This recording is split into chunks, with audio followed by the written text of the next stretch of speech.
जय गोस्वामी। जय सद्गुरु प्रभु महाराज को जय। गुरु ब्रह्मा गुरुर्विष्णु गुरुदेवो महेश्वरः गुरु साक्षात् परब्रह्मं तस्मै श्री गुरुवे नमः। गुरुवे सर्वलोकानां विसजे भवरोगिणां इति सर्वविद्यानां श्रीदक्षिणामूर्तये नमः। बृहद्वादिष्टसिद्धान्तं पूर्णबोधोपदेशिकम् श्रीवेङ्कटेश्वरयोगेन्द्रं सद्गुरुभ्यो नमो नमः। आत्मानात्मातीतमनिशं केवलात्मोपदेशिकम् श्रीवेमुलरामय्यार्य योगेन्द्रं सद्गुरुभ्यो नमो नमः। पूर्ण चराचरमतीतं च अचलपूर्णोपदेशिकं श्रीपूर्णानन्दपुल्लयार्य सद्गुरुभ्यो नमो नमः। पूर्णबोधसुधानिधिं पूर्वपुण्यफलप्रदं वेदान्तानन्दसद्गुरुं वेङ्कटरमणार्य गुरुं भजे।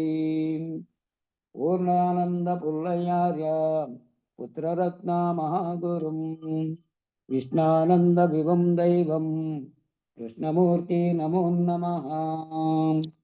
परब्रह्मानन्दवर्षं परापरसमादर्शं ज्ञानाज्ञानतीतानन्द श्री अश्वत्थार्य नमोस्तुते। सर्वकालाकालप्रत्यक्षं सर्वोत्तमसुशाश्वतं विरहितानन्दगुरुं श्रीवेङ्कटदासार्यं भजे। अस्मद्गुरुसमारम्भं कृष्णसान्दीपमाध्यमां श्रीमहाविष्णुपर्यन्तं वन्दे गुरुपरम्परम्। जय सद्गुरु प्रभु महाराज को जय। తెల్లవారెను మోహతిమిరం బెల్లబాయను జ్ఞానముదయం బల్ల ప్రబలం బాయతను మన చెల్ల స్థిరమాయన్ ఆత్మా మేలు కొనావి మూడు గుణములు మునిగిపాయను ఏడు ధాతువులను కబట్టెను ఏడ ఏమియు లేకపోయెను ఎరిగి మేల్కొనవి ఆత్మా మేలు కొనావి అష్టతనువులు అడవి బట్టెను అష్టమదముల హమిక మనిగను కష్ట సుఖముల కాంచదీరను ఘనత మేల్కొనవి ఆత్మా మేలు కొనావి అష్ట ప్రకృతులాటలుడిగను అష్టపాశముల పుడి వీడెను ఇష్టమేమియు లేకపోయెను ఇప్పుడే మేల్కొనవి ఆత్మా మేలు కొనవి వాసనత్రయ మొదలిపోయెను ఈశనత్రయము పుడి వీడెను విన్నదేమియు లేకపోయెను వేగ మేల్కొనవి ఆత్మా మేలు కొనవి సాగరంబులు చెప్పుడుడిగెను వాదభేదము వదలిపోయెను నాదమప్పుడి నశ్యమాయను నయమే మేల్కొనవి ఆత్మా మేలు కొనవి మండలంబుల మమతమానెను కుండలిస్థలి కూలిపోయెను పండు వెన్నెల భావమాయను బరగ మేల్కొనవి ఆత్మా మేలు కొనవి మనసు బుద్ధియు మరల జనియను మానిపాయను జనన మరణము మమత ఏమియు లేకపోయెను మరియు మేల్కొనవి ఆత్మా మేలు కొనవి గురుడు శిష్యుండే కమాయను కులము గోత్రము లేకపాయను కుడి ఎడమలు సమమి ఆయను గురు తెరుకబాయన్ ఆత్మా మేలు కొనవి పరశురాముని సీతారాముల భజన నిత్యము చేయుటాయును. బాగుగా శేషమ్మ భావము బయలులో లేదాయన్. ఆత్మా మేలు కొనాలి తెల్లవారును మోహతిమిరం బెల్లబాయను జ్ఞానముదయం. బల్ల ప్రబలం బాయతను మన చెల్ల స్థిరమాయన్. ఆత్మా మేలు కొనవి. జై సద్గురు ప్రభు మహారాజుకు జై. జై సద్గురుదేవా. జై. అన్నకి ఏం దగ్గు వస్తుంది, నువ్వే చెప్పప్పుడు. దివాకర్ అన్నయ్య ఉన్నాడు చూడండి లైన్లో. అన్నయ్య పెడతాడు అది కందార్థం 86. చెప్పు మీనా, చెప్తా ఉంటా. డబ్బు వస్తుందంట టైపు. సరే, జై గురుదేవ. అమనస్క భావ పరమగు విమల జ్ఞానం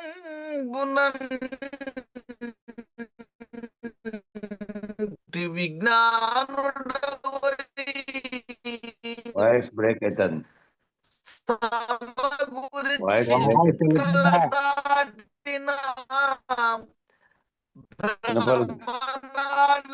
బయలు చేరి ప్రత్యక్ష మనరా కృత్యాకృత్యములను కృతకర్ముడై మీరి నృత్యమాడి బయలు నెట్టు నాజేరోము. ప్రత్యయుతుడై పూర్ణమున గురి ప్రముదితంబుగ నింద చేయుతు సత్య నిత్య వాయిస్ బ్రేక్ అవుతుంది. సంగమించడు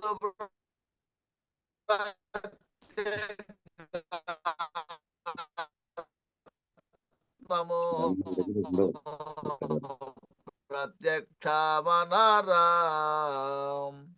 చిత్పరామ.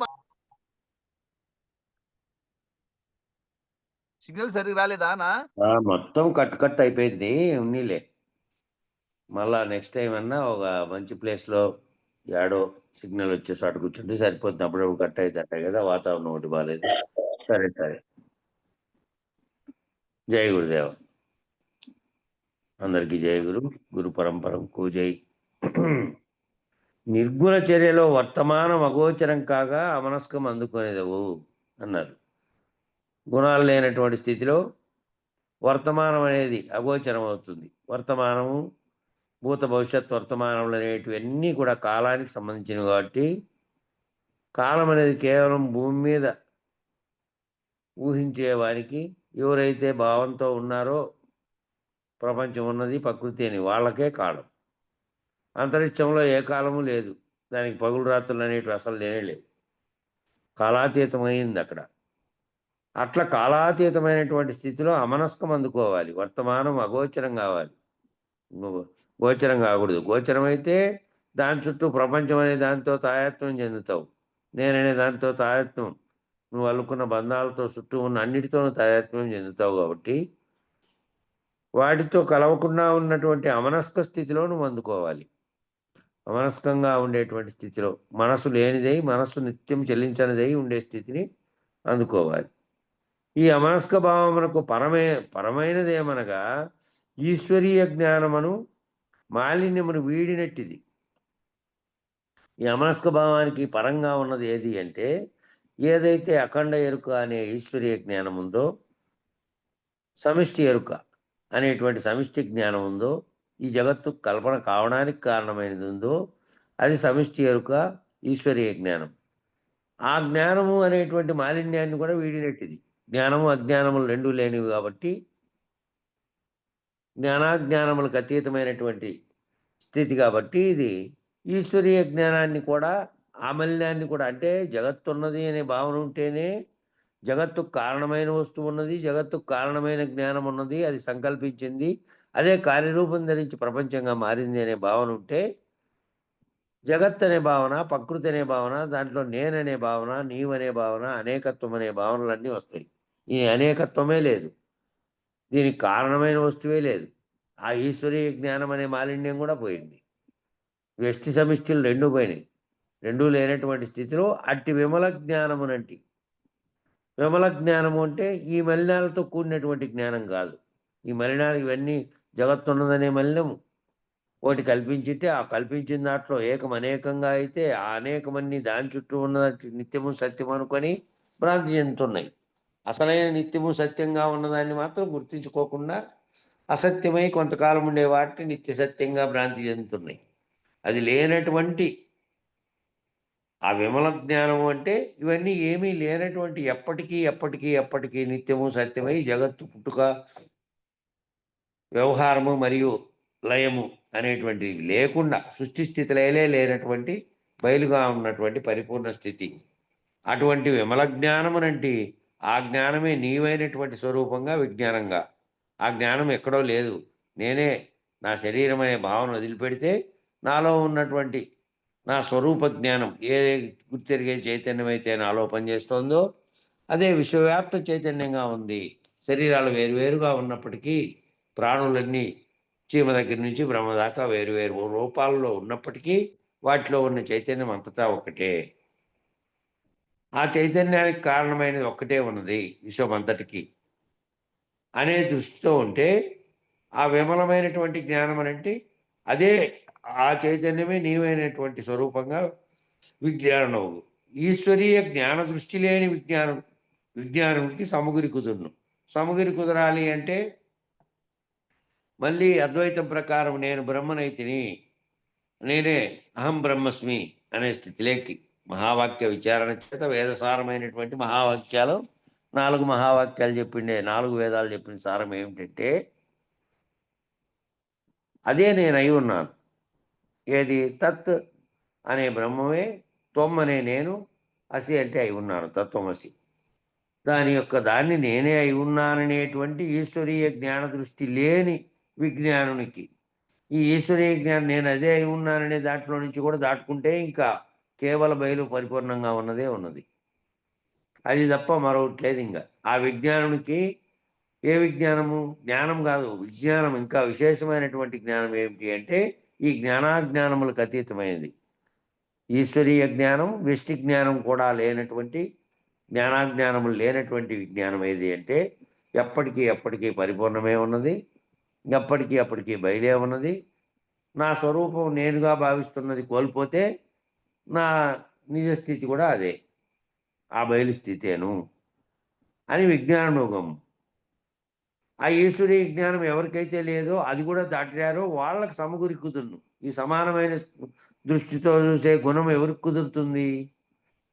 జగత్తును భావించే వాళ్ళకి కానీ, ప్రపంచాన్ని భావించే వాళ్ళకి కానీ, నన్ను నా చుట్టూ ఉన్న బంధాలను భావించే వాళ్ళకి కానీ, లేదంటే నేను కోల్పోయి సమాజం ఇదంతా మిథ్య అని వాళ్ళు చెప్పినట్టుగా అద్వైతం వాళ్ళు మొత్తం మిథ్య, ఉన్నది బ్రహ్మమే అనే వాళ్ళకు కూడా కుదరదు సమదృష్టి. ఎందుకంటే నేను బ్రహ్మమును. ఏ బ్రహ్మము నువ్వు? పరిపూర్ణ పరబ్రహ్మం కాదు, సృష్టికి కారణమైన బ్రహ్మమును అని చెప్తూ ఉన్నారు. ఆ సృష్టికి కారణమైన బ్రహ్మము మళ్ళీ సంకల్పం కలిగితే మళ్ళీ సృష్టికి కారణ వస్తువులన్నీ వచ్చాయి, మళ్ళీ సర్వజగత్తు వస్తుంది. కాబట్టి వాటిని మీరినటువంటి, వాటిని దాటినటువంటి స్థితిలో ఉండేటువంటి జ్ఞానునికి, ఈశ్వరీయ జ్ఞాన దృష్టిని కూడా దాటినటువంటి వారికి సమగురి కుదురుతుంది. ఆ సమగురితో చిత్కళలను దాటుతూ చిత్కళల మార్గము దాటుచుండగా భ్రమ వీడిపోవును. ఏ జ్ఞానంతో అయితే చిత్తములో ఈ కళలన్నీ తోస్తున్నాయో, ఈ 16 కళలనేటివి తోచి ఆ వాటితో ఈ సర్వ ప్రకృతితో తాను మమేకమై తానుతో అనుభూతి పొంది కంటితో దృశ్యం ద్వారా కానీ లేదా మనసుతో ఆలోచనలతో కానీ తన భావంలోకి వాటన్నిటిని తాదాత్మ్యం చెందాడో ఆ భ్రమలన్నీ వీడిపోతాయి. ఆ భ్రమలన్నీ వీడిపోయి కేవల బయలు మాత్రమే మిగులుతాయి. చిత్కళలు దాటితే ఆ మార్గం దాటుచుండగా భ్రమ విడిపోవును, బయలే మిగులును.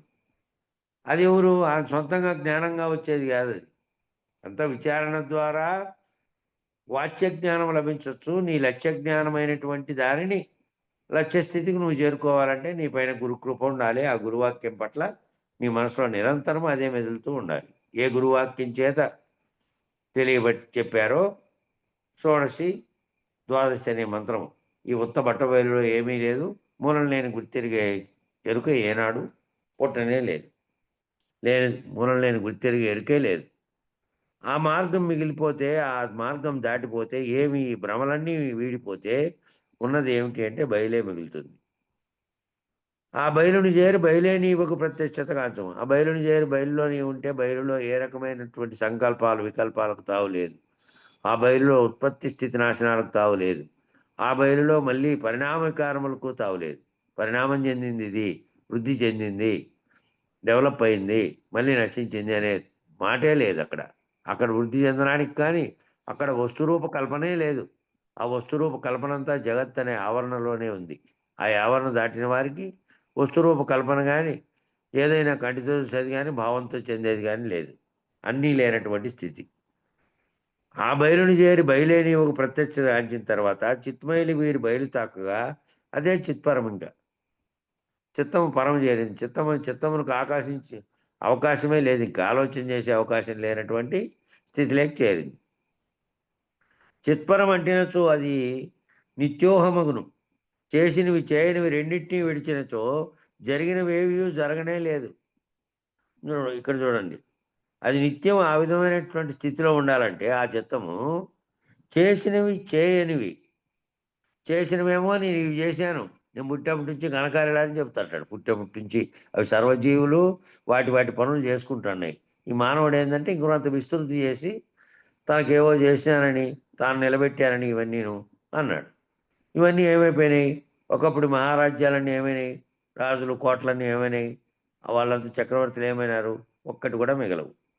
కాబట్టి ఆ చేసినవి కానీ ఆ చేయనివి, నేను ఇంకా ఫలాని పని చేయకపోతే తప్ప అంతలేక మంచంలో పడితే ఇంకా నేను అది చేయాలనుకోండి. నువ్వు చేయాలనుకోని ఎందుకు నీ చేతనైనంత చేసావు. చేసేవాళ్ళు కొల్లకున్నారు. ఆ పుట్టేవాళ్ళు మనవాళ్ళు ఇంకా ఎక్కడెక్కడో. అవన్నీ నీకు పనే లేదు. లాస్ట్‌లో తలుచుకోవాల్సిన విషయాలు కాదు ఇవి. అవి తెలుసుకుంటుంటే సంకల్పం వాటి మీదకే పోతుంది. అవి చేయడానికి మళ్ళీ పుట్టాలి నువ్వు జన్మెత్తి. కాబట్టి ఆ చింతలే లేనటువంటి ఆ స్థితి చేసినవి చేయనివి తలచరాదు. ఆ చేసినవి చేసావు అంతే. నిర్మాణాత్మకంగా కర్తవ్యంగా నీ పని చేసావు అంతేగాని నువ్వు తలుచుకొని మళ్ళీ అహంతో కూడిన కర్తవైతే కర్తకు కర్మ, కర్త యొక్క ఫలితమే కర్మ, ఆ కార్యం యొక్క ఫలితమే కర్మ.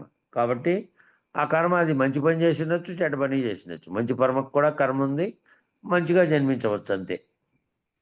కాబట్టి చేసినవి చేయనివి రెండింటినీ విడిచినచో జరిగినవి ఏవీ జరగనే లేదు. చేసినవి వదిలిపెట్టి చేయబోయేటివి తలుచుకోవద్దు. జరిగినవన్నీ ఏవి జరిగినాయని అనుకోవద్దు. అవి జరగనే లేదు. నేను పుట్టనే లేదు. నేను ఒక జగత్ అనే కళలో వ్యవహరిస్తున్నా. ఈ కళ మేల్కొంటే గురువాక్యం చేత ముందే మేల్కొంటే, అంటే చచ్చిపోతే మేల్కొంటే కాదు. చచ్చిపోతే ఏం జరుగుతుంది? అక్కడ పోయి ఎక్కడో జన్మెత్తుతుంది. మళ్ళీ అక్కడ మేల్కుంటోంది. కాబట్టి ఉపాధి ధరించడానికి కారణమైన కారణ వస్తువు గనక నశించేటట్టు ఈ శరీరం ఉన్నట్లుగానే మేల్కొంటే, శరీరం పోకనే మేల్కొంటే ఈ కళే లేదు. ఈ జగత్ అనే కళ నేను పుట్టాను, వ్యవహరిస్తున్నాను, చేస్తున్నాను, చేసినవి చేయబోయేటివి, అవి జరిగినాయని, ఈ జరిగిండేది అంతా కూడా కలే. కళలోంచి మేల్కొన్నవాడు కళలో జరిగిన సర్వ సంఘటనలు జరగనట్లుగా భావించుకొని ఉండాలి. ఈ పద్ధతిలోకి మారి కర్తృత్వరహిత కర్మాచరణముగా మించిపోము. ఈ పద్ధతిలోకి నువ్వు మారిపోయి రోజు నేను చేసేటువంటి చేయట్లేదు, నేనేదో నా బాధ్యత నా కర్తవ్యం నిర్వర్తిస్తూ ఉన్నా, దాని యొక్క ఫలితం నాకు అవసరం లేదు. అది సమిష్టి కర్మగా జరుగుతున్నటువంటి విషయంలో అక్కడ కూడా కర్మలు జరుగుతున్నాయి. ఈ కర్మకు బాధ్యుడిగా ఉన్నవాడైనటువంటి నేను అఖండంగా తీసుకుంటే అక్కడ ఈశ్వరుడుగా ఉన్నాడు, ఇక్కడ జీవుడుగా ఉన్నాడు. కాబట్టి ఈ కర్మను కర్తృత్వ రహితంగా చేస్తే ఆ కర్మ యొక్క ఫలితం నాకు అంటదు. భగవద్గీతలో కృష్ణుడు చెప్పింది అదే.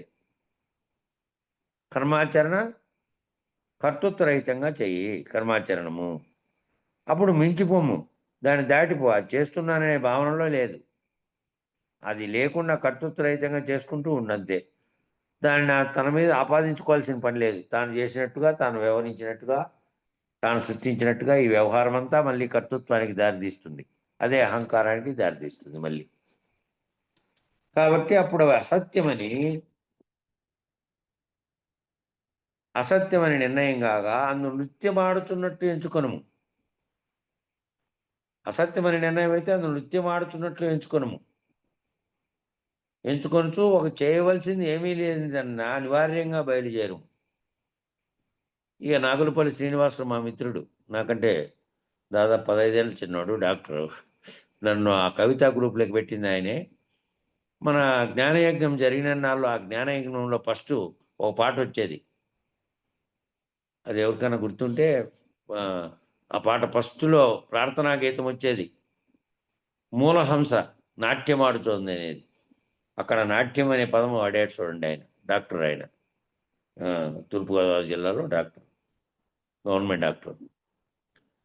అట్లా నృత్యం ఆడుతున్నట్లు ఎంచుకున్నాం. ఏది నృత్యం ఆడాలి, ఏది జగత్తులో కనబడే కళలతో కూడుకున్నటువంటిది కాదు. బయలు తప్ప మరేమీ లేదు, జగత్తే లేదు, ఏమీ లేనటువంటి స్థితిలో ఉన్నటువంటి ఆ నృత్యం అది.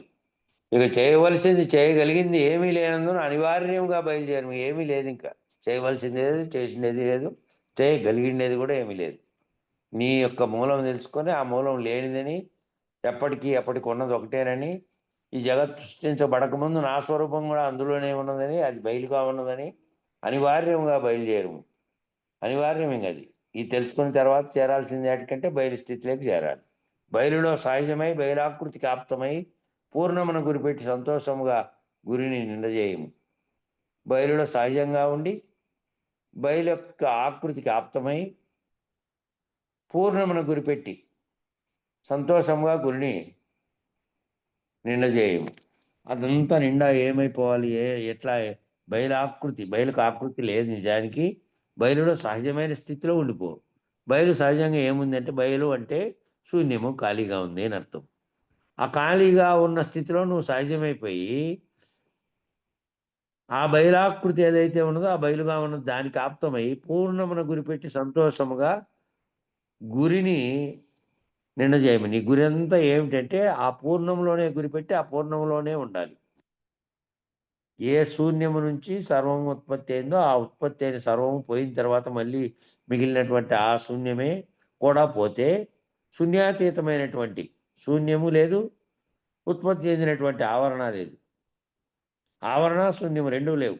రెండూ లేనటువంటి ఈ ఉత్పత్తే కానటువంటి ఈ ప్రపంచం ఉద్భవించినటువంటి స్థితిలో ఏదైతే ఉందో ఆ స్థితిలో కేవల బయలుగా ఉన్నటువంటి స్థితిలో ఆ నిండా ఏముండాలి, ఆ గురి అంటే ఆ పరిపూర్ణమే ఉండాలి. ఆ నిండినది ఏంటంటే పూర్ణం. అది తప్ప మరొక దానికి అవకాశమే లేదు. దాంట్లోకి ఇంకో ఆలోచన రావడానికి కూడా కారణం లేదు. అది సత్య నిత్య పూర్ణము. అది సత్యమైనది, నిత్యమైనది. అది జగత్తు పుట్టడం వలన పోవడం వలన అనేక సార్లు సృష్టి జరగడం వలన కదిలేది కాదు. అది కదలనిది. అది నిత్యంగా ఉన్నది, సత్యంగానూ ఉన్నది. అది దేనికి ఆధారము కాదు. అది ఏ దానికి ఆధారం కూడా కాదు. దానివల్ల పుట్టింది కాదు. కాబట్టి ఆధారమైందంతా పుట్టడానికి సంకల్పం కలిగి ఉండాలి. దాంట్లో సంకల్ప వికల్పాలు రెండూ లేవు. అంటే నిరాలయమైనటువంటి పూర్ణముతో సంగమించి నిరాలయమైనటువంటిది ఈ సృష్టి స్థితిలయాలకు సంబంధం లేకుండా కేవలం ఏ రకమైన ఆవరణ లేకుండా సర్వవ్యాప్తంగా అంతటా అదే నిండినటువంటి ఏదానికి ఆస్కారం అయినటువంటి నిరాలయమైనటువంటి పూర్ణముతో సంగమించి మమేకమైన ప్రత్యేగాత్మను ప్రత్యక్షమనము అన్నాడు. ప్రత్యేగాత్మ ఎక్కడ? మూడవస్థల్ని దాటినటువంటి జాగ్రత్త, స్వప్నము, సుషుప్తి అనేటువంటి మూడవస్థల్ని దాటి తుర్య స్థితిలో ఉన్నటువంటి ప్రత్యేగాత్మగా ఉన్నవాడు ఇక్కడ నేను ప్రత్యేగాత్మగా ఉంటే అక్కడ పరమాత్మగా ఉండి నాలుగో స్థితిలో ఉన్నటువంటి సృష్టికి కారణమైనటువంటి ప్రత్యేగాత్మగా పరమాత్మగా ఉన్నటువంటిది నేనే.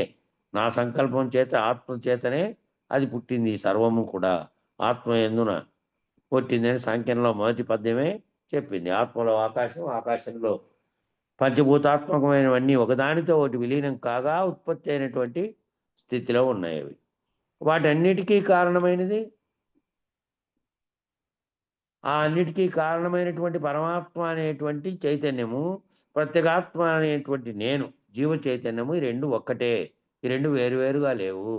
వేరువేరుగా తోచబడినట్టు కించిజ్ఞత్వం చేత నేను జీవుడిగా జన్మించి నేను భావించిందే తప్ప అక్కడ నిజంగా లేదు.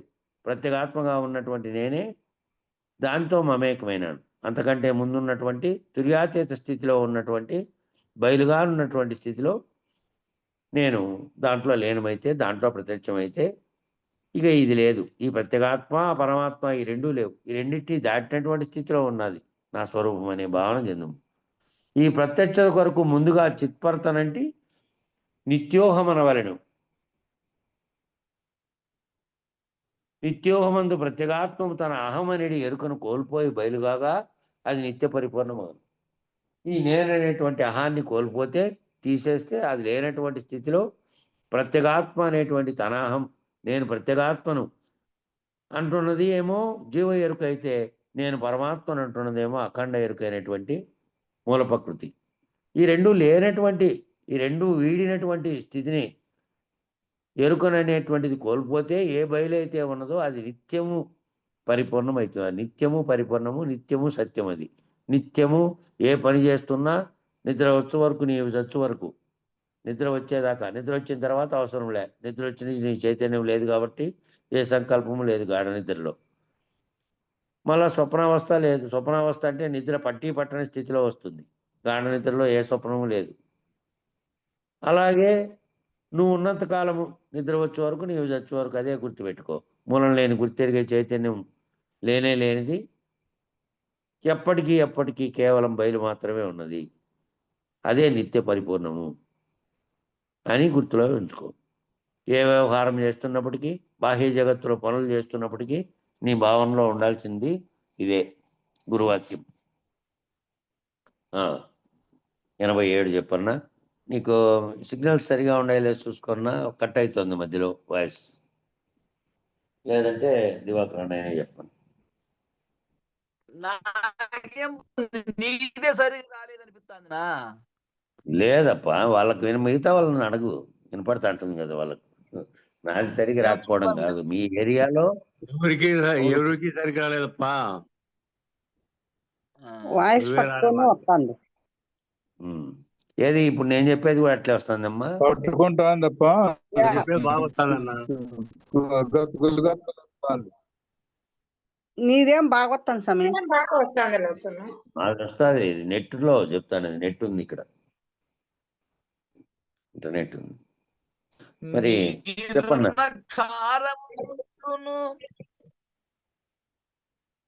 నీరున క్షారము పుట్టును, క్షారము నీరందు కలసి క్షయమందు సుమి. ఆ రీతి జీవుని చేరికరా నియమాత్ముడై ముట్టగా నగురా. ఇట్టిట్టు చూడక ఈశుని గమకించి ఎట్టగేలాకైనా ఏకత్వమరేడు. గుట్టు నీ మది ముట్టుచుండెడు కుంభకములో బయలు చేరుట.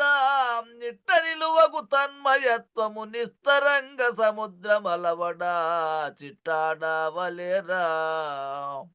నియమాత్ముడై ముట్టగా నగురా. చూడండి, పోలికను గుర్తెరిగితే నిప్పులో ఉప్పు కలిసి ఉండను. నిప్పులో నుంచే పుట్టిన అది నీరులో, నిప్పులో కాదు నీరులో ఉప్పు కలిసి ఉండను. నీరులో నుంచి ఉప్పు వచ్చింది. నీరుగా చెందక ముందు అది వాయువుతో కలపముందు అగ్నిగా ఉందనుకోండి. ఉదాహరణతో తర్వాత ఒకటి పుట్టినవే ఆకాశము, ఆకాశంలో అగ్ని, అగ్నిలో నుంచి నీరు. ఆ నీరులో బయట ఉంటేనేమో మంచినీళ్ళు, ఆ సముద్రంలో ఉన్న నీళ్ళేమో అందులో నిరంతరము ఉన్నందువల్ల అందులో మిగిలిపోయిన ఆవిరి కాగా మిగిలిపోయిన ఉప్పు అంతా అందులోనే ఉంది. ఆ నీరు ఉప్పులో కలిసే ఉంటుంది. బయట రూపం ఏర్పడే వరకు అందులో కలిసే ఉంది. అంత కలిసి ఉన్నంతసేపు దాని పేరు నీరే. దాన్ని ఉప్పు అంటున్నామా? అనట్లే. దాంట్లో నుంచి ఉత్పత్తి అయిందని అంటున్నాం. కాబట్టి నీటి నుండి ఉప్పు వేరు చేసినా ఉప్పు పుట్టును. ఉప్పు పుట్టాలంటే ఆ నీటిలో నుంచి వేరు చేయాలి ముందు. వేరు చేస్తే దాని ప్రాసెస్ ఉంటుంది. అదంతా చేస్తే ఉప్పు మళ్ళు కట్టి దాంట్లోకి మళ్ళీ ఆరబెట్టి ఆ మంచినీరు ఆరిపోగా మిగిలిపోయినటువంటి క్షారం అంతా గడ్డలు కడుతుంది. దాన్ని ముక్కలు చేస్తే అది ఉప్పు అవుతుంది. ఉప్పు పుట్టింది ఎక్కడి నుంచి? నీటిలో నుంచి. మరలా ఉప్పు నీటిలో కలిసి కరిగి లయమగును. ఆ ఉప్పు ఎక్కడ కలిసిపోతుంది? మళ్ళీ నీటిలో కరిగి లయమవుతుంది. అదేవిధంగా శివుని యందు జీవుడుండి పుట్టి తిరిగి లయమవుతున్నాడు. ఈ శివుడు సృష్టికర్త అయితే అక్కడి నుంచి పుట్టాడు, అక్కడి నుంచి పుట్టి అక్కడి నుంచి లయమవుతూ ఉన్నాడు.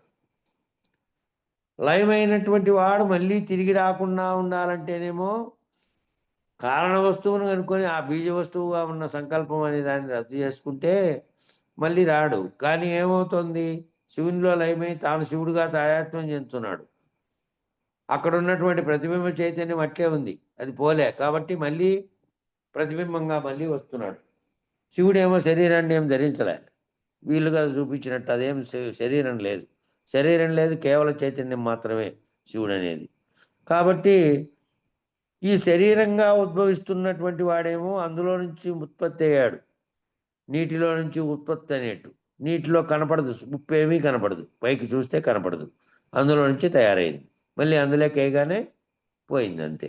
ఎక్కడి నుంచి పుట్టిందో అక్కడ పోయి కరిగిపోయింది. అదేవిధంగా శివుని యందు జీవుడు నుండి పుట్టి తిరిగి లయమవుతున్నాడు. ఈ గుట్టు నీవు తెలుసుకొని మెలగుచుండవలెను. ఈ గుట్టు నీవు తెలవాలి అంటే ఈ విచారణలో ముందు నీ స్థానం ఏమిటి? ఇది పుట్టకముందు ఏ స్థానం ఉండే? సృష్టి కలక్కముందు ఏముండే? సృష్టి కలిగిన తర్వాత సృష్టిలో వచ్చిన పరిణామ వికారములు ఏంటివి అనేటివన్నీ విచారణే సాధకుడుగా చేసేది. సాధకుడుగా మొదట ఏం చేస్తాడు? నిత్యానిత్య వస్తువు వివేకం. ఆ నిత్యానిత్య వస్తువు వివేకం అనేది ఎక్కడి నుంచి వచ్చింది? ఏది నిత్యము, ఏది అనిత్యము అనే దాంతో మొదలైంది. కాబట్టి అటు తెలుసుకుంటే నేను రావడానికి కారణమైంది ఏది? ఆ శివుడుగా ఉన్నటువంటి శివం. అందులో నుంచి వచ్చింది, అందులో లయమైపోయింది. నేను వేరుగా ఉన్నాను అనుకునేదంతా నేను భ్రమ చెందడం వల్ల నేను జీవభావం ఆపాదించుకొని నేను వేరు, దేవుడు వేరు, శివుడు వేరు అనే భావనలన్నీ జీవుడుగా తాను ఆపాదించుకున్నవే. ఈ గుట్టు నీవు తెలుసుకొని మెలగుచుండవలను. ఈ గుట్టు నువ్వు తెలుసుకోలేదు. నువ్వు జీవుడుగా ఉన్నావు, వాటి కించజ్ఞత్వంతో ఉన్నావు. సర్వజ్ఞత్వంతో ఉన్నటువంటి శివుడేమో తాను వేరుగా భావించుకోవట్లే. తాను వేరు అనేటువంటిది లేదు, జీవునికి ఒక్కరికి ఉంది.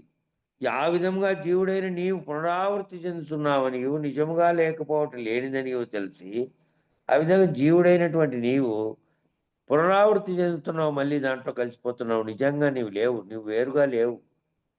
వేరుగా ఉన్నదనేది లేదు. తయారు చేయడానికి ప్రత్యేకంగా రూపొందించి తయారు చేసినటువంటి ఉప్పులో ఉప్పు నీరు కలిసే ఉంది. ఆ ఉప్పు నీరు ఘనీభవించడం వల్ల ఉప్పు అయింది, మళ్ళీ కరిగిపోవడం వల్ల మళ్ళీ నీరైంది. అందులో నుంచి వచ్చింది అందులోకే పోయింది. అంతేగాని ఆ పునరావృత్తి చెందుతుంది. నిజానికి నువ్వు కూడా అదే విధంగా పునరావృత్తి చెందుతున్నావు. అనేకమైనటువంటి దాన్ని తెలుసుకోలేక అనేకమైనటువంటి శరీరాలను ధరించుకుంటూ పోతున్నావు. చైతన్య స్వరూపంగా ఉన్నది ఒక్కటే. ఆ ఒక్కటే అనేకత్వం చెందింది. ఆ అనేకత్వం మళ్ళీ మళ్ళీ ఉపాధులు ధరించుకుంటూ పోతుంది. అనేకత్వంలో ఉన్న చైతన్యం ఒక్కటిగానే ఉన్నది. ఆ చైతన్యమే తన యొక్క కర్మానుసారంగా అదిపై ధరించుకుంటూ పోతుంది. కాబట్టి ధరించుకుంటూ పోతున్నటువంటి ఆ శరీరాలను ధరించుకుంటూ పోతున్నటువంటి స్థితిలో నుంచి పోవాలి అంటే ఆ ధరించడానికి కారణమైన విత్తనం నశించాలి. ఆ సంకల్పం అనేటువంటి నేను నశిస్తే నేను నా చుట్టూ ఉన్న సర్వము నశించి నేను ఏదైతే అయి ఉన్నానన్నామో ఆ స్థితిలో నుంచి అవతలికి దాటుకునేటువంటి స్థితిలోకి దాటుకోవాలి. కాబట్టి ఆ విధంగా నేను ఎప్పటికీ నిజంగా లేనని, నేను ఎప్పటికీ నిజంగా లేనిది ఊరికేనే పునరావృత్తి చెందుతున్నాను, మళ్ళీ దాంట్లో నుంచి వస్తున్నాను, దాంట్లోకే పోతున్నాను అనేది తెలుసుకొని నియమాత్ముడు అయి ఉండము. ఆ నియమాలతో ఏవైతే తెలుసుకున్నావో ఆ నియమాత్ముడు అయి ఉండము. ఈ విధంగా ఆలోచించకుండా శివత్వం శాశ్వతమని ఎంచి శివుని యందు లయమటుకు మాత్రమే ప్రయోగించి ఏం ప్రయోజనం? చాలామంది ఏం చేస్తున్నారు?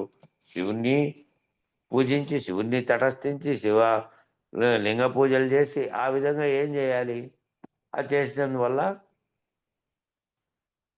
దాంట్లో ఏదైతే శివత్వం నేను పొందుతున్నాను, నేను జీవుణ్ణి కాదు నేను శివుణ్ణి అనేటువంటి భావన చెందుతున్నటువంటి స్థితిలో జీవేశ్వర అనుసంధానం కలిగింది. అనేటువంటి స్థితిలో ఉండి అక్కడే ఉండిపోతున్నాను నేను బ్రహ్మమును. సృష్టికి కారణ వస్తువుగా ఉన్నటువంటి దాంట్లో ఉండిపోతున్నాను. కాబట్టి శివత్వం శాశ్వతమని ఎంచి శివుని యందు లయమవుటకు మాత్రమే ప్రయత్నించి ఏం ప్రయోజనము? కనుక చిట్ట చివరి వరకు జీవుని తిరిగి రప్పించని శివుడుగా, జీవుని సృష్టికి కారణమైన శివుడుగా శివత్వం పొందడం కాదు. రప్పించని శివుడుగా అంటే మళ్ళీ తిరిగి పునరావృత్తి చెందని స్థితిగా, మళ్ళీ దేహాన్ని తగిలించుకున్నటువంటి మళ్ళీ రానటువంటి స్థితిగా ఏకత్వము రహస్యము తెలియము. ఏకత్వమయ్యే రహస్యాన్ని తెలుసుకో ముందు. మళ్ళీ జీవుని తిరిగి రప్పించేటువంటి శివునిలో ఐక్యం కావడం కాదు. ఆ శివస్థితి నుంచి పరమశివుడైన స్థితి ఏంటి? ఆ పరములోకి చెందిన పరములో ఇంకేదీ లేదు. శివత్వం లేదు ఇంకా. శివత్వంగా ఉన్నది సృష్టికి కారణమై ఉన్న స్థితిలో ఉంది. కాబట్టి పునరావృత్తి లేనటువంటి ఏకత్వమైనటువంటి పరిపూర్ణ స్థితిని పొందాలి. పరిపూర్ణ స్థితిని అంటే ఈ శివునిలో మమేకమైతిని నేను అనేది కూడా ఏకత్వం చెందాను, జీవశివేశ్వర అనుసంధానం అయింది అనే భావనలో నుంచి, బ్రహ్మం అనే భావనలో నుంచి కూడా దాటినటువంటి స్థితిలో ఏకత్వ రహస్యం తెలియవు. అది గురుమూర్తి ద్వారా తాను రహితమైతే అది తెలుసుకుంటాడు.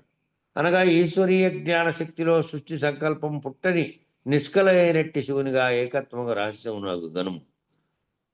ఈశ్వరీయ జ్ఞానశక్తిలో నుంచి సృష్టి అనే సంకల్పం పుడుతోందని, అందులో నేనే ఉండి నా చైతన్యమే ఏది సంకల్పిస్తుంటే ఆ సంకల్పం లేక నేను ఉంటున్నానని, అఖండ ఎరుకైనటువంటి శివుని సంకల్పం వల్ల ఈ జగత్తుకు కారణమైనటువంటిది వచ్చింది. ఆ జగత్తులో నేను ఒక పాత్రధారునిగా నా పాత్ర పుట్టింది అనేటువంటి దాంట్లో నుంచి ఆ శివునిగా మళ్ళీ ఏకత్వమైనటువంటి రహస్యాన్ని గను అది నీలో తాకినట్టు కుమ్మక్కమును పట్టి లోబైలులో చేరు. ముందు నీలో తాకినట్టు కుమ్మకమును బట్టి అంటే కుమ్మకం అనేదేమో అది ప్రత్యేకంగా యోగంలో చెప్పేది. దాంట్లో మీరంత ప్రయత్నం చేయలేరు. అది కుమ్మకాన్ని పట్టి ఏ ఊపిరైతే హంస రూపంలో బయటికి లోపలికి జరుగుతుందో దాన్ని బంధించడం ద్వారా అది పోయి లోపల దాన్ని కలిస్తేనే మనసు అనేది పనిచేస్తుంది. కాబట్టి మనసు లేని స్థితిని ఆ విధమైన స్థితిలో నిలబెట్టేవాళ్ళు వాళ్ళు ఎవరైతే యోగులుగా ఉన్నారో వాళ్ళు. అది చేయలేరు కాబట్టి, అందరూ చేయలేరు కాబట్టి దాని బదులు సహజమైనటువంటి స్తంభింపజేసేటువంటి మనసును స్తంభింపజేయగల సహజ స్థితిని నువ్వు నేర్చుకొని లోబైలులో చేరుము. లోబైలులో అంటే నీ అంతరంగంలో ఉన్నటువంటి బయలు స్థితిని కల్పించుకొని దాంట్లో చేరుము. ఆ లోబైలులో సంపూర్తిగా తన్మయం కాగా నా తన్మయత్వము అలలు లేని నిశ్చల సముద్రం వలె ఉండును. ఆ తన్మయత్వం ఎలా ఉండాలంటే అలలు లేని నిశ్చల సముద్రం వలె ఉండును. అలలకు కారణమైనది ఏది? అలలు లేవు. బావిలో నీళ్లు కలుగుతున్నాయా? కదలట్లేదు. ఏమిట్లో సీసాలో పోసిపెట్టి నీళ్లు, బిందెలో పోసిపెట్టి నీళ్లు కదులుతున్నాయా? కదలట్లేదు. చెరువులో నీళ్లు, సముద్రంలో నీళ్లు కదులుతున్నాయి. కారణం ఏమిటంటే వాయువు అనేది వచ్చి దాన్ని కదిలింపజేస్తోంది. కదిలింపజేయడానికి అక్కడ ఒక స్థితి ఉంది కాబట్టి అది కదులుతోంది.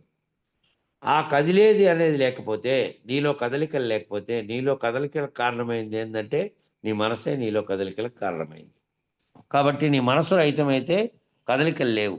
కదలికలు లేని మనసుతో ఉంటే నిస్తరంగ సముద్ర స్థితి. నిస్తరంగా అంటే తరంగములు లేని సముద్ర స్థితి నీకు అలవాటు పడగా ఆ విధంగానే మెలగవలనంటే నీ మనసులో తరంగాలు అనేటివి లేకుండా, సంకల్ప వికల్పాలు లేకుండా, దేనితోనూ తన్మయత్వం చెంది, లేదంటే దేనితోనైనా కోపం చెంది, దేనితోనైనా విపరీత భావనలు చెంది, ఇవన్నిటికీ కారణమైనవి ఏమిటంటే మనసులో కలుగుతున్నటువంటి సంకల్ప వికల్పాలు. ఈ సంకల్ప వికల్పాలు లేనటువంటి నిస్తరంగ సముద్ర స్థితి అలవాటు పడితే శరీరం ఒకసారి స్థిరంగా కూర్చొని ఉండేది కాదు. మనసు లోపల ఉన్నటువంటి కదల స్థితి రావాలి. అది కదలకూడదు. శరీరం కాదు, లోపల ఉన్నటువంటి మనసుగా ఉన్నటువంటి ఏదైతే తన్మయత్వం చెందుతుందో, ఏ అలలైతే కదలికలు కలిగి సముద్రం నీళ్ళని కదిలిస్తున్నాయో ఆ అలలు నీలో ఉన్నటువంటి కలుగుతున్నటువంటి సంకల్ప వికల్పములే అలలు. అవి కలిగి నిన్ను కదిలించి నీలో ఉన్నటువంటి భావాన్ని కదిలించకుండా, మనసును కదిలించకుండా తన్మయం చెంది, ఆ తన్మయత్వం ఎలా ఉండాలంటే అలలు లేని నిశ్చల సముద్రం వలె ఉండాలి. బాహ్యం లేకి, వ్యవహారం లేకి, జగత్తు లేకి రాకుండా ఉన్నటువంటి నీ మనస్థితి స్తంభించినటువంటి స్థితిలో ఉండి అమనస్కంగా ఉండిపోవాలి. నిస్తరంగా సముద్ర స్థితి నీకు అలవాటు పడగా ఆ విధంగానే మెలగవలెను. ఆ విధంగా ముందు ప్రాక్టీస్ చేసుకుంటూ ఏదో ఒక గంట అర్ధగంట 15 నిమిషాలు ఎన్ని నిమిషాలు తెల్లారుదాం లేచి కేటాయించుకుందాం. లేస్తానే ఇంకా లేచినప్పటి నుంచి జీవ వ్యవహారాలు మన శరీరానికి సంబంధించిన వ్యవహారాలు కొన్ని చేసుకొని ఆ తర్వాత మళ్ళీ బాకీ ప్రపంచ వ్యవహారం లేకపోతున్నాం.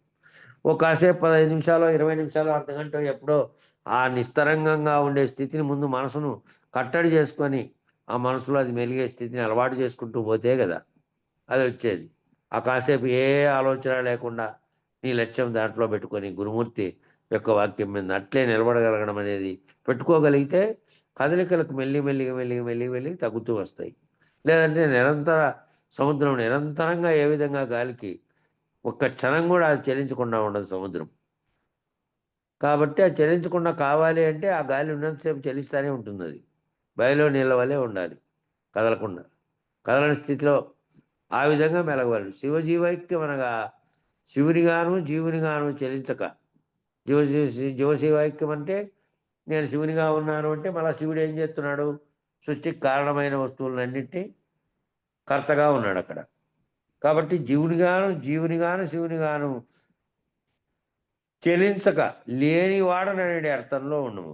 నేనే లేను, నేను శివునిగా నేను ఏకత్వ భావన పొందినప్పటికీ నేను అనేకంగా ఉన్న జీవుల్లో కాదు. నేను ఏ చైతన్యం అయితే సృష్టికి కారణమైనదో ఆ చైతన్యం నేనే ఆ శివుణ్ణి, నేనే ఆ బ్రహ్మమును అన్యా కూడా.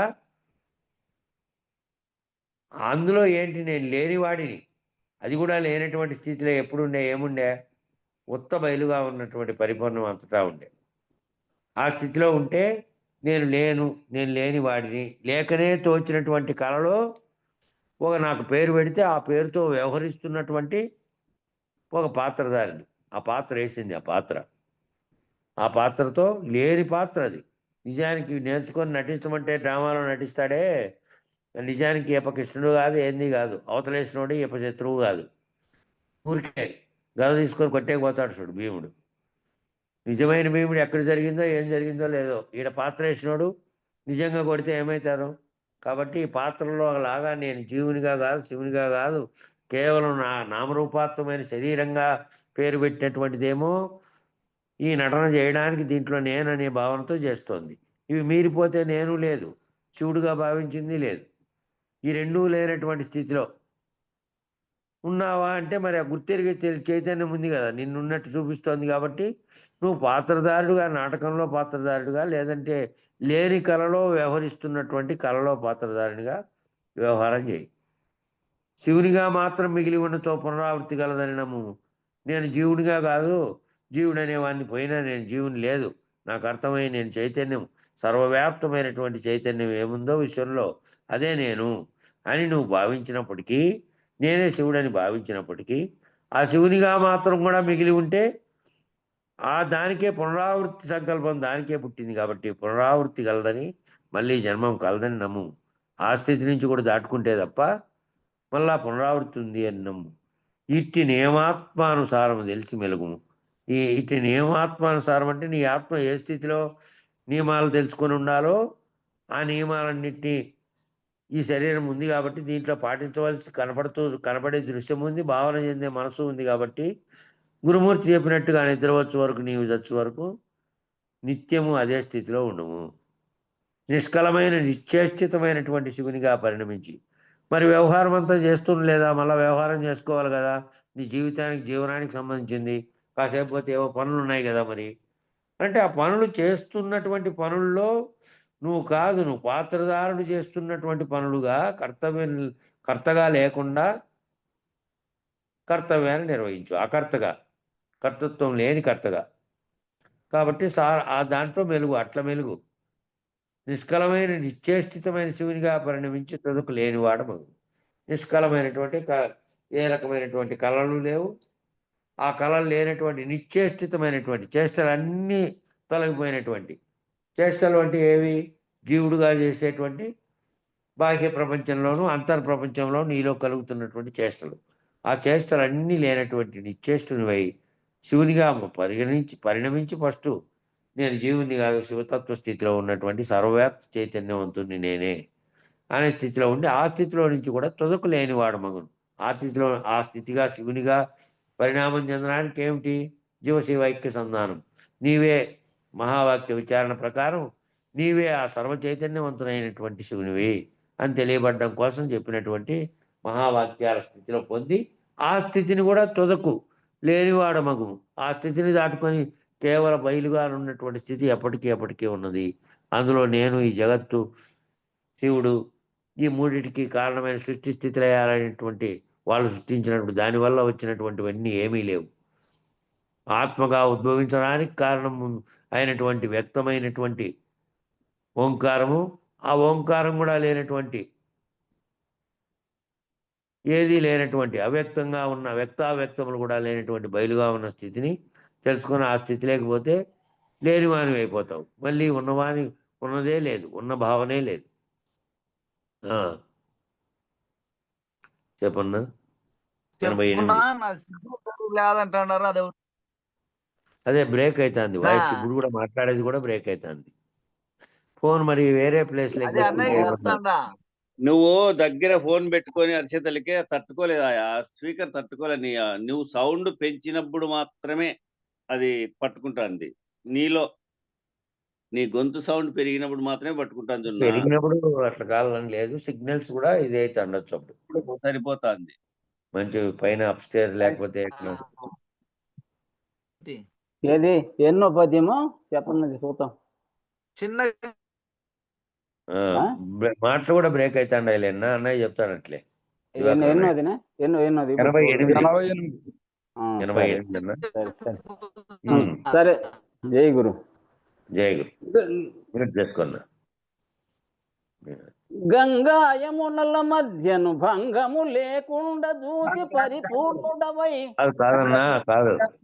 చదివిన చిక్కదు పూర్ణము. చదివిన 88 చదివిన చిక్కదు పూర్ణము. సరే సరే సరే. 122 పేజీలో చూడండి. ఈనుకుంటుంటే 88.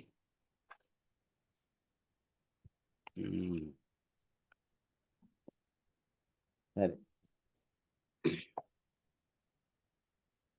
చదివిన చిక్కదు పూర్ణము ముదమున వదరంగనేల మృత్యులు యుక్తుల్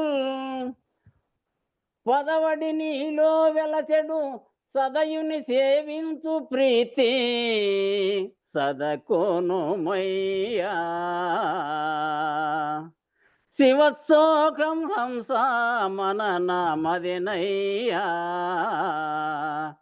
అమలమై నిత్యమై ఆద్యంత శూన్యమై శమదమాది గుణ శాంతి పొందిన చోటు ప్రముదితం బగు బట్ట బయలది ప్రకటితైశ్వర్యామచలము సమముగా నా జ్యోతిలో నగు శాశ్వతము మది నిన్ను చుండిన సమకోనుమయ్యా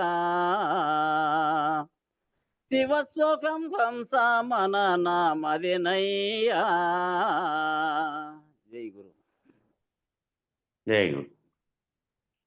పూర్ణమగుట వేదశాస్త్ర పఠనంతో పాండిత్యంతో కుదరదు. అందుకని ఆద్యారోప అపవాద పద్ధతిలో తర్కించనేలా రాజయోగ మార్గంలో గురువు అందించిన గురిని ఆశ్రయించి యుక్తిగా వార్తిక నిర్ణయ పద్ధతికి అలవాటు పడుము. కాబట్టి పూర్ణుణ్ణి కావాలి, పూర్ణం కావాలి. పూర్ణము అంటే సంపూర్ణంగా ఉన్నదాన్ని పూర్ణం అన్నారు. నిజానికి దానికి సరైన పదం అంటే బయలే. ఉత్త బట్టబయలు అనే పదం అందుకనే వాడారు. దాన్నే మంత్రంగా మలిచినారు. పూర్ణము అది పూర్ణం ఎందుకన్నారంటే ఇంకా అది తప్ప వేరు లేదు కాబట్టి. నువ్వు అది తప్ప వేరు కాకుండా ఉండాలి అంటే నువ్వు వేరు స్థితిలో నుంచి లేకుండా పోవాలి. నువ్వే లేకుండా పోయినటువంటి దాంట్లో లీనమైనటువంటి స్థితిలో నీ భావన ఉండాలి.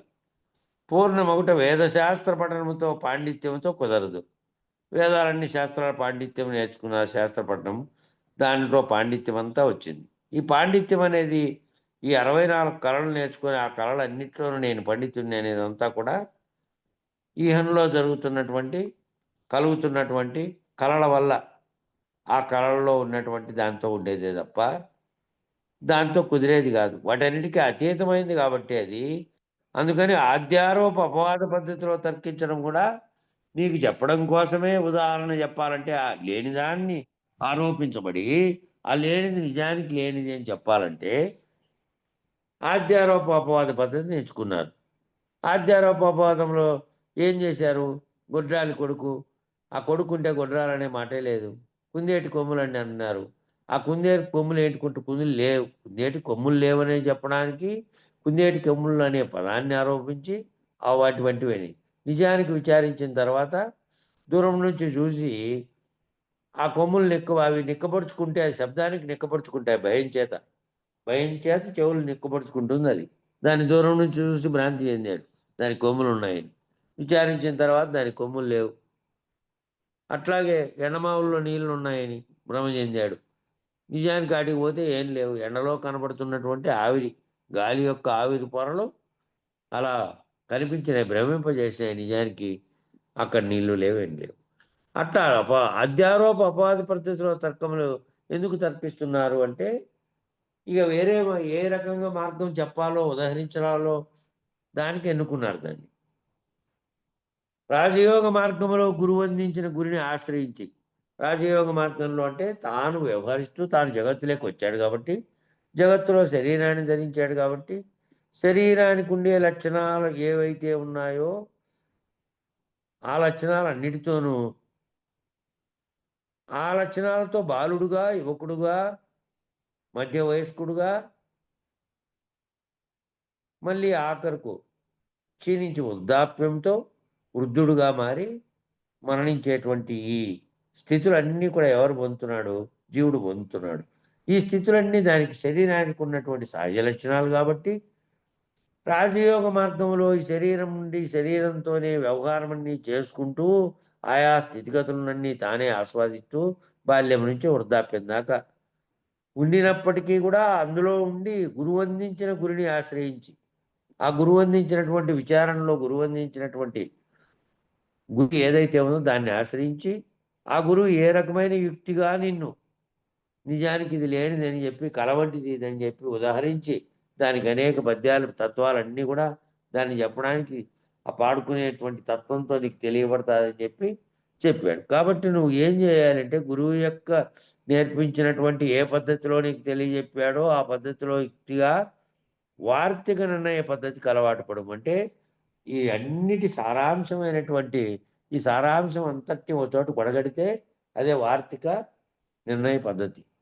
ఆ వడగట్టిన దాన్ని, ఏదైతే వడగట్టబడిన దాన్ని ఆ గురువు ఒకటేసారి నీకు అందిస్తున్నాడు నేరుగా.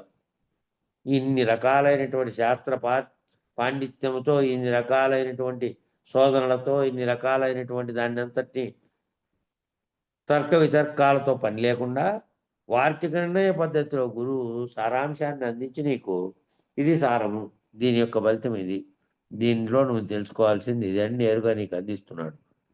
కాబట్టి ఆ పద్ధతిలో నువ్వు ఆ గురువు అందిస్తున్న పద్ధతిలోకి అలవాటు పడు. ఆ పద్ధతిలోకి అలవాటు పడి ఆ స్థితిలో నువ్వు వార్తిక నిర్ణయ పద్ధతిలో నువ్వు నిర్ణయాత్మకంగా తెలుసుకోదాన్ని, ఆ గురువు చెప్తున్నటువంటి దాన్ని.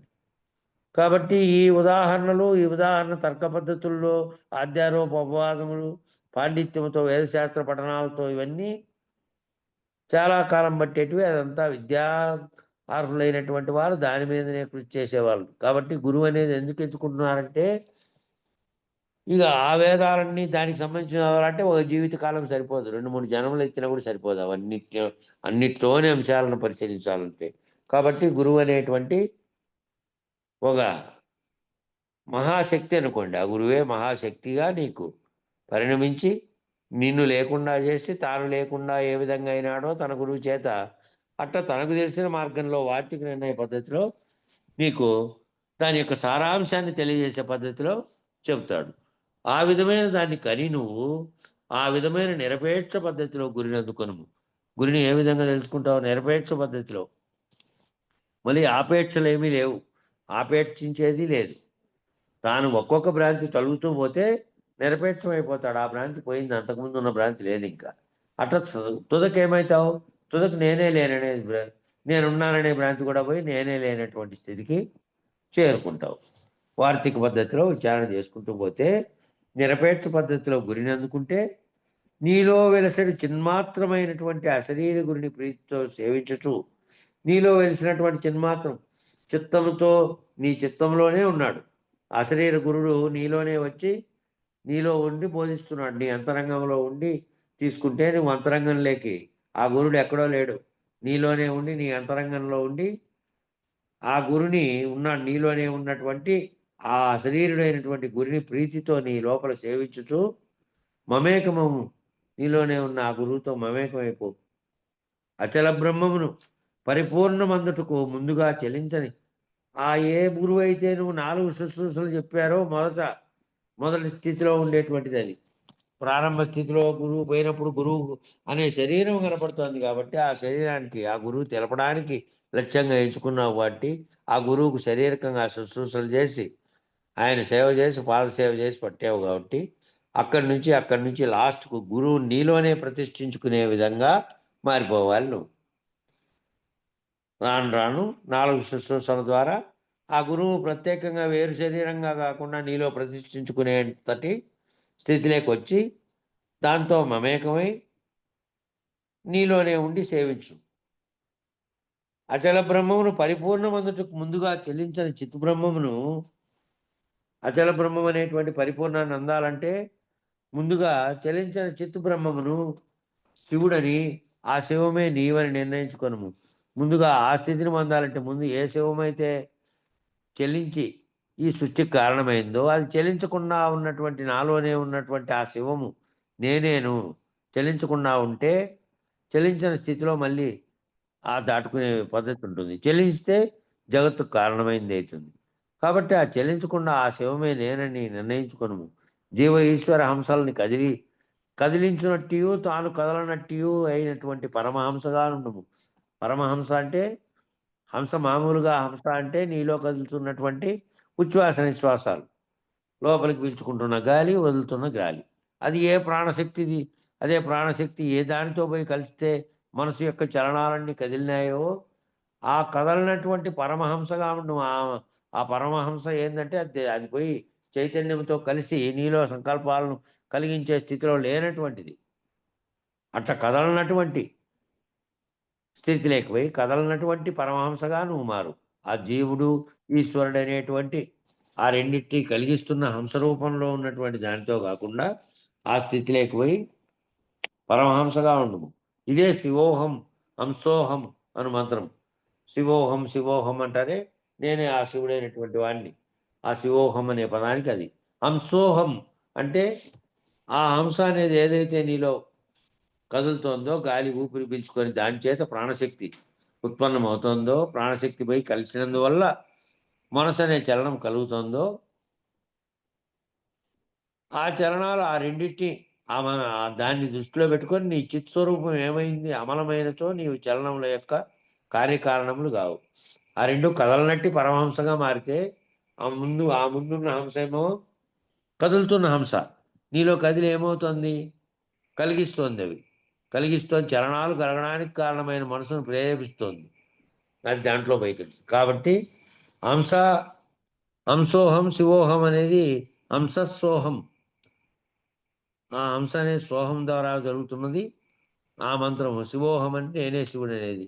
ఆ చిత్స్వరూపం ఏదైతే అమలమైతే మలినము లేనిదైతే జీవశివులు అనేటువంటి స్థితులు దాటిపోతే నీవు చలనముల యొక్క కార్యకారణములు నీవు కావు. ఆ చలనాల యొక్క కార్యము కారణము రెండూ నీవు కావు. చలనాల యొక్క కారణమైతే నువ్వైతే కారణంగా ఉన్నటువంటి అఖండ ఎరుక అవుతుంది. కార్యరూపం ధరించినటువంటి జీవ ఎరుకగా అవే ఉన్నాయి. రెండూ కూడా ఆ రెండూ నీవు కావు. కార్యకారణాలు రెండూ కావు నీవు. ఒకటి కారణము, అది కార్యరూపం ధరిస్తే కార్యమైనటువంటి జగత్తుత్పన్నమైంది కాబట్టి ఆ చలనాలకు కారణమైన కారణము లేదు, కార్యము లేదు. ఆ రెండూ నీవు కాదు. ఆ రెండూ కానటువంటిది స్థితిలో నీవు నిత్యమైనటువంటి స్థితిలోకి పోవాలి.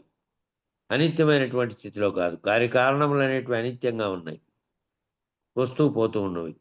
నీకు అది శమధమాదులు అవసరము లేని శాంతిధామం. శమధమాదులన్నీ ఎప్పుడు చెప్పారు? సాధకుడుగా ఉన్నప్పుడు నువ్వు వాటిని అలవర్చుకోవడానికి శమము అంటే బాహ్యేంద్రియ నిగ్రహము, దమం అంటే అంతరేంద్రియ నిగ్రహం అనేటివి చెప్పారు నీకు. ఆ రెండింటిని నువ్వు పాటించుకుంటూ ఉంటే నువ్వు ఏకాగ్రత కుదిరి నువ్వు ఆ స్థితిని అందుకుంటావు. వీటి స్థితులన్నీ దాటిపోయినటువంటి నీవు నిత్యము సత్యమైనటువంటి బయలు స్వరూపాన్ని గుర్తెరిగి ఆ స్థితిలో ఉన్నప్పుడు నీకు ఇంకా శమధమాదులు కాదు, నీవు లేవు, నీలో కలుగుతున్న చలనాలు లేవు, ఏ రకమైనటువంటి ఆపేక్షలు లేవు, దేని మీద దృష్టి లేనటువంటి హంస మీద కూడా దృష్టి లేని పరమహంసగా ఉన్నటువంటి స్థితిలో నువ్వు ఉంటే మళ్ళీ నీకు ఇంకేం అవసరం లేదు. ఇంకా నీ ఇవన్నీ శమధమాదులు కూడా శమధమం కలగడానికి నువ్వు చెలించలే కదా, చెలిస్తేనే మళ్ళీ కోపము, ఈ శరీరంలో కలిగే తాపము, ఇతరత్ర స్పందనలన్నీ లేవు. లేనప్పుడు ఇంకేమీ లేవు, చలనాలు లేనప్పుడు ఏమిటి ఉన్నాయి, అవసరం లేదు. కాబట్టి అవన్నీ అవసరం లేనటువంటి శాంతిధామం అంటే శాశ్వత శాంతిధామం. అది శాశ్వతమైనటువంటి శాంతి. దాంట్లో ఏ కదలిక లేదు, ఏది ఉత్పత్తి ప్రక్రియలే లేవు, బయలుచ్చేది లేదు. బట్ట బయలుగా ఉన్నటువంటి దాంట్లో నుంచి ఉత్పత్తి అయ్యేది, దాంట్లో పరిణామం చెందేదే లేదు. కాంక్షించదగినటువంటి బట్ట బయలు అది, దాన్ని కోరుకోవాలి. కాంక్షించదగిందంటే కోరుకోనిది ఏది కోరుకోవాలి, దేన్ని కోరుకోవాలంటే బట్ట బయలుగా ఉన్నటువంటి స్థితిని కోరుకోవాలి. నువ్వు ఆ స్థితిలోకి నువ్వు చేరుకోవడానికి ప్రయత్నించాలి. దీనినే పెద్దలచే ప్రకటింపబడినటువంటి అచల బ్రహ్మం అని ఎందుకు దీన్నే ఏమన్నారంటే పెద్దలచే ప్రకటించబడినటువంటి అచల బ్రహ్మం అని అన్నారు. కాబట్టి తన తుదకదే ఎరుకగుటకు వీలు గాని దాని యందు ఎరుకలేని స్వతసిద్ధమైనటువంటి అచలం. ఏది కావాలి, బట్టబయలుగా ఉన్నటువంటి దాన్నే పెద్దలచే ప్రకటింపబడిన అచల బ్రహ్మము అన్నారట పెద్దలు. అంటే అంతకుముందు వాళ్ళు దానికి ఒక పేరు ఉండాలి కాబట్టి దాన్ని బయలుగా ఉన్నటువంటి అనే పేరు, అంటే దాని మీద ప్రారంభ స్థితిలో ఉన్నటువంటి వాళ్ళు వాడినటువంటి పదాలవి. బ్రహ్మం, అచలం బ్రహ్మం అనేటువంటి పదాలు. అచల బ్రహ్మం అనే పదాలు ఆ బ్రహ్మ అది పెట్టారు, పెద్దల చేత ప్రకటించబడి అన్నారు. అది నిజానికి బయలు అనేదే సరైన పదం. అయితే పెద్దలచే ప్రకటించబడిన అచల బ్రహ్మము అంటే చెల్లించకుండా ఉండే బ్రహ్మం, సృష్టి చేసే బ్రహ్మం కాకుండా చెల్లించకుండా ఉండే బ్రహ్మము అని ఏదైతే అన్నారో తుదకదే ఎరుగుటకు వీలు కాని దాన్నే ఎరుగుటకు వీలు కానటువంటి, అది ఇట్లా ఉందని ఎరుగుటకు కూడా వీలు కానటువంటి దాని యందు ఎరుకలేని, దాని యందు ఏ విధమైన ఎరుక లేదు కాబట్టి ఎరుకలేని స్వతసిద్ధమైన అచలం. ఆ అచలం స్వతసిద్ధంగా ఉంది, ఏర్పాటు చేయబడింది కాదు. లేదంటే అది పుట్టినది కాదు, లయమయ్యేది కాదు, కదిలేది కాదు, ఏది లేనిది. చిత్శక్తి లేని జ్యోతి యందు స్వతసిద్ధంగా ఉన్నదే శాశ్వతం. చిత్శక్తి లేని, ఏ చిత్శక్తి, చిత్తం అనేటువంటి శక్తితో కూడుకొని వ్యవహరిస్తున్నటువంటి చైతన్యం లేనటువంటి జ్యోతి యందు, ఆ లేకుండానే ఉన్నటువంటి జ్యోతి ఏదైతే లోపల ప్రకాశిస్తోందో దాని యందు నువ్వు చేరితే అది కూడా లేదు. దేంట్లో దేని వల్ల తెలుసుకొని చేరావో అది కూడా లేనటువంటిది అయిపోతే, ఆ తెలివి కూడా లేనటువంటిది అయిపోతే స్వతసిద్ధంగా ఉన్నది, శాశ్వతంగా ఉన్నది. దాన్నంతా విచారించి ఆ లేని స్థితికి పోయిందంతా నీలో ఉన్నటువంటి చిత్శక్తి చేతనే దాన్నంతటినీ కనుక్కున్నావు, దాన్నంతటినీ విచారించావు, దానంతటినీ ఆ నీలో ఉన్నటువంటి చిత్శక్తి లేనటువంటి జ్యోతిని కనుక్కొని, నీలో చిత్శక్తిగా ఉన్న జ్యోతి ఏమో సర్వమును చూస్తున్నటువంటిది, సర్వమును విచారిస్తున్నది, సర్వమును తెలుసుకుంటున్నది. ఇదంతా లేనటువంటి స్థితి లేకపోతే స్వతసిద్ధంగా శాశ్వతంగా ఉన్నటువంటి అచలం అదే. ఇవన్నీ లేనిది. దీనిని మదిలో నెన్నుచుండుము, మదిలో దీన్ని తెలుసుకుంటా ఉండు, దీని గురించే ఆలోచన చేయి, దీని గురించే గురువాక్యాన్ని మదిలో పెట్టుకొని ఆ స్థితిలో ఉండు. దాని కొరకు సమకొనుము, అంటే దాని కొరకు సమానత్వం అనేదాన్ని సమంగా, అంటే అప్పుడు భిన్నత్వమే లేదు, భిన్నత్వం అనే ఇంకోటి లేదు, నీకు వేరుగా మరొకటి ఉన్నది అనేదే లేదు, నేననేది కూడా లేదు, లేనటువంటి ఏకత్వ ఒక్కటే, ఆ ఒక్కటే అనేది కూడా లేదు, సర్వము ఉన్నది ఒక్కటే, అది తప్ప మరేమీ లేదు. ఆ స్థితిని పొందితే శివోహం అంశోహం అనేటువంటి మంత్రార్థం అదే. ఆ శివోహం శివోహం అని ఒకప్పుడు అన్నారే, అది నేనే అది అయి ఉన్నాను. ఏ శివము అంటే మళ్ళా కదిలేటువంటిది కాదు, కదలకుండా ఉన్నటువంటి పరమశివంగా ఉన్నది. ఆ స్థితిలోకి నేను పోయినాను. అందుకని ఈ అంశోహం అనేది నేను కదులుతున్న ప్రాణంతో ఉన్నటువంటి ఏదైతే నాలో చెలింపజేస్తోందో మనసుతో కలిసి ప్రాణశక్తి, అది పరమహంసగా మారింది. అంటే పరము అంటే పరము అనే వాడిండేది వాటన్నిటిలోనూ ఏ కదలిక లేనటువంటివని, కదలికలు లేనటువంటి స్థితిలోకి పోయింది. కాబట్టి ఇది పరమహంసగా మారింది, అది పరమశివంగా మారింది. ఆ పరమశివంగాను పరమహంసగా మారితే ఇక ఏది కిందకి దిగొచ్చినటువంటి ఈ కారణ వస్తువులుగా ఉన్నటువంటివి ఏవీ లేవు. సర్వము లేనటువంటి స్థితిలో ఉన్నటువంటి బయలుగా ఉన్నటువంటి అచలంగా ఉన్నటువంటిదే ఎప్పటికీ ఎప్పటికీ నిత్య సత్యంగా ఉన్నది. అదే నిజము. కాబట్టి అటు సరిపోయిన టైము. మంగళం చెప్పండి అన్న. జై సద్గురు ప్రభు మహారాజుకు జై. మంగళము సద్గురు వరేణ్య, మంగళము అచలార్య మహితాతీత, మంగళము పూర్ణచంద్ర, మంగళము మద్గురు వరేణ్య, మంగళమయ్యా. ఈ ఎరుకని కంకితమయ్యా, మంగళమిదే గుణమా మద్గురు దేవానా, అంగలింగములను భంగము చేసిన సంగరహిత కేవలాత్మ పొంగుచును మీ పాద పద్మం, చెంగిటను నే చేరి ఈ ఎరుక భ్రాంతిని రహిత చేస్తిరి, మంగళమయ్యా. ఈ ఎరుక నీ కంకితమయ్యా. మంగళం గురుదేవాయ మహనీయ గుణాత్మనే, సర్వలోక చరణ్యాయ సాధు రూపాయ మంగళం. జై సద్గురు బ్రహ్మ మహారాజుకు జై. జై శ్రీ పూర్ణానంద పుల్లయ్యారు సద్గురు బ్రహ్మ మహారాజుకు జై. జై వేదాంతానంద వెంకటరమణారు సద్గురు బ్రహ్మ మహారాజుకు జై. జై విరహితానంద వెంకటదాసారు సద్గురు బ్రహ్మ మహారాజుకు జై. జై విష్ణానంద కృష్ణమూర్తి సద్గురు బ్రహ్మ మహారాజుకు జై. జై జ్ఞానాజ్ఞానతీత అశ్వత్థారు సద్గురు బ్రహ్మ మహారాజుకు జై. హిందుగల గురు భక్త మండలికు జై. గురు పరంపరముకు జై. సర్వం సద్గురు చరణారవిందార్పణమస్తు. సర్వే జనా సుఖినో భవంతు. ఓం శాంతి శాంతి శాంతి. జై సద్గురుదేవ. జై.